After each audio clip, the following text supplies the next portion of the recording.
Happy New Year, Bears. Welcome to this week's episode of Kickin' It Live. Today we have clocks, cheer, cars, and the morning announcements to kickstart 2016. Congratulations, guys. We've officially completed the first semester and we're halfway through the school year. That wasn't so bad. Plus, we have Monday off, so this weekend is sounding pretty good. But before heading back to school, make sure you double-check your second semester schedule on Power School.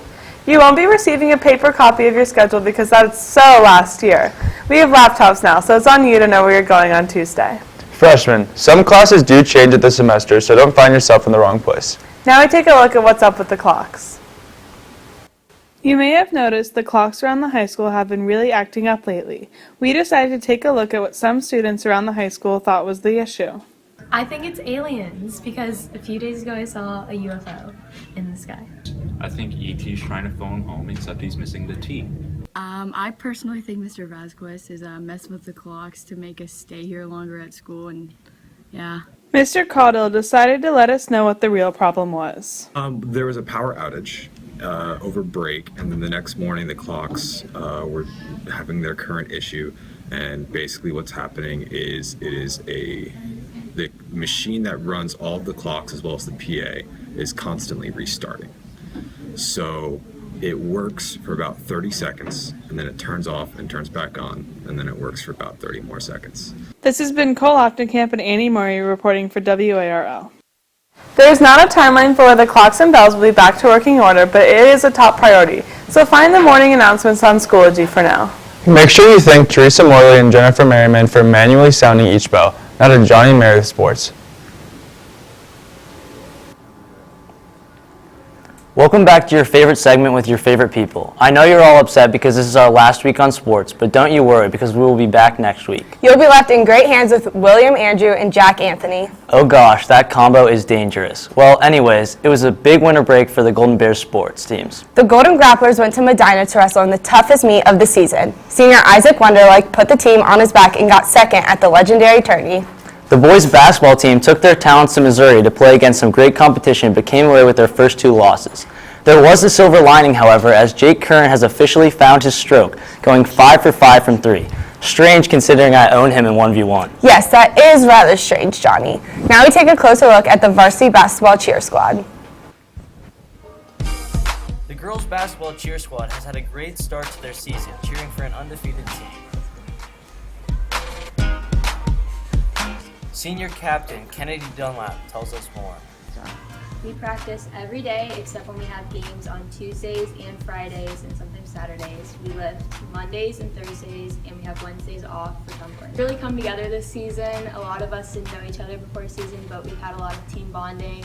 We had a pretty dang Secret Santa. We do a lot of sleepovers and stuff like that, so we've gotten along pretty well this season. The varsity squad is led by 4 seniors who have been in the cheer program for years. Looking forward to cheering the boys on for the rest of the season. The girls and I will be cheering on the boys team tonight when they take on Kaufman. Get your tickets today in the athletic office while you can because it's anticipated to be a sellout. In other news, the girls gymnastics teams had their first home meet last night. The team is looking to have a successful season led by seniors Anna Segurnis and Alyssa Cooper. And that's it for our sports careers. It was a great ride. And now to lifestyle with Maya and Cameron. Welcome back to Lifestyle. Next week, Club Sharks for South Sudan will be raffling tickets for parking spot number 185. They will be sold for $2 each in front of the attendance office during both 4th and 5th period, Tuesday through Thursday. There will be 2 grand prizes. They'll be picking 2 winners who will get the spot for 3 weeks. The winners will be announced next Friday on Kickin' It. If you have any questions, please contact Mr. Besh in room 104 or my homegirl Maya on WRL.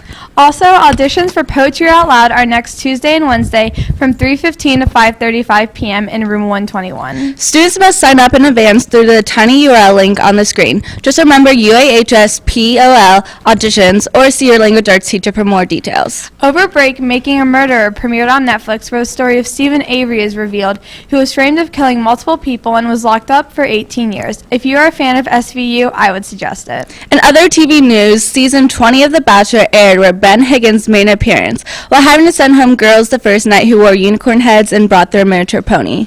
Now here is a PSA as we kick back into gear starting 3rd quarter. We're late for school. Liv, come on, we gotta go.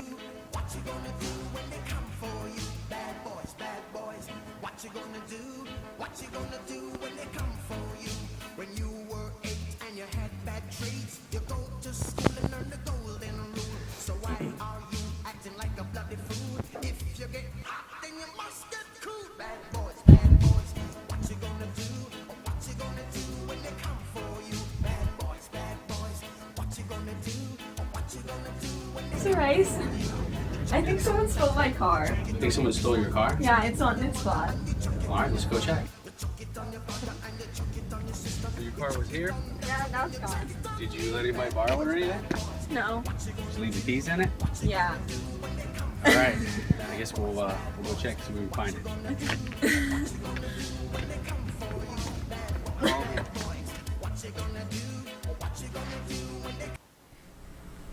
Although the community hasn't had many break-ins recently, it can happen at any moment. Always remember to double-check your doors and make sure they are locked, and don't leave valuables in plain sight. Reports from WTNH out of Connecticut show the biggest resolutions for 2016 are to lose weight, spend more time with family and friends, and decide to live a healthier lifestyle. And now to Humans of UA with Will and Jamie. Welcome back to the last Humans of UA segment of the semester, and from us too. For our last show, we ended on a great note by finding out more info about what really goes on every day at 8:05 in the morning. And yes, we are talking about the morning announcements. We got a sneak peek at what Danny Tomaszewski and Cam Wade in action. Let's take a look. Good morning, Bears. Welcome back to Upper Arlington High School. Here's the announcements. Upper Arlington Community of Theater will present their Fall U Act Showcase this evening at 7:30 in the Little Theater. We asked Cam and Danny some questions. Well, we were selected, kind of like the Spartans actually, at the age of 3 to enter the Announcements Academy. And it's a pretty brutal process, and not everybody makes it through, but the people who make it through are just master announcers. Definitely. And I'm not saying we were born to do this, but we were born to do this. Absolutely. I've had these heroes on my fantasy announcing team, and I just looked up to them ever since the age of 3, you know. I can't choose just one. Ron Burgundy is definitely my role model for all my announcements. In other news, today's dismissals include the boys golf team, which is fresh off academic probation due to skipping school. They will be skipping school today at 2 p.m. Jenny Zhao and Nick Amore are also dismissed to run for President of the United States. Look out, Trump. Rumor has it Miss Polson is coming out of retirement to teach again. For more information, talk to her while she's running. Or visit itstimeforpaulson.com. This has been Will Zadnick and James Macklin for WARL. Those two should get more credit for what they do. I agree, Will. And now to school thoughts with Ed and JR.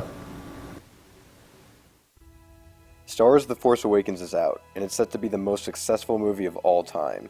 It's already made $1.4 billion globally, which is just behind Avatar's $2 billion. Even outside the movie, Star Wars has made hundreds of millions on merchandising alone. Stores are filled with Star Wars stuff, whether it be action figures, toy lightsabers, or more. There's even Star Wars Cheez-Its. Seriously, this movie is huge. It crashed movie ticket sites for pre-orders, and every time a teaser came out, the internet would freak out. Star Wars has arguably been in the news more than Donald Trump. There's no doubt in my mind, this is the biggest movie event of all time. If you're like me or Mr. Chandler and are a huge Star Wars fan, this is a great time for you. Even if you haven't seen any of the other Star Wars films, you should go see this one. Because it's no longer a movie. It's a cultural phenomenon. Thanks, Ed and JR. Seniors, check on Schoology for surveys that will be placed in the yearbook. It's superlative time. Also, send in your senior picture. They want it in the yearbook in Nor'wester by January 12th. Also for the seniors, you must go to the College Center to fill out a form letting them know if you need mid-year transcripts. Juniors, if you have a meeting next week. The College Center is hosting a college planning meeting for your parents next Wednesday. On this day in 1790, George Washington delivered the first State of the Union address. Also in 1838, Morse code was demonstrated for the first time through a telegraph. Next week, we can look forward to new partnerships and what they have prepared for us. This includes Sarah and Nathan investigating hoverboards. Stay safe. Have a great weekend. For one last time, that's the way she goes, Bears. Can I kick it? Yes, you can. Can I kick it? Yes, you can. Can I kick it? Yes, you can. Can I kick it? Yes, you can. Can I kick it? Yes, you can. Can I kick it? Yes, you can. Can I kick it?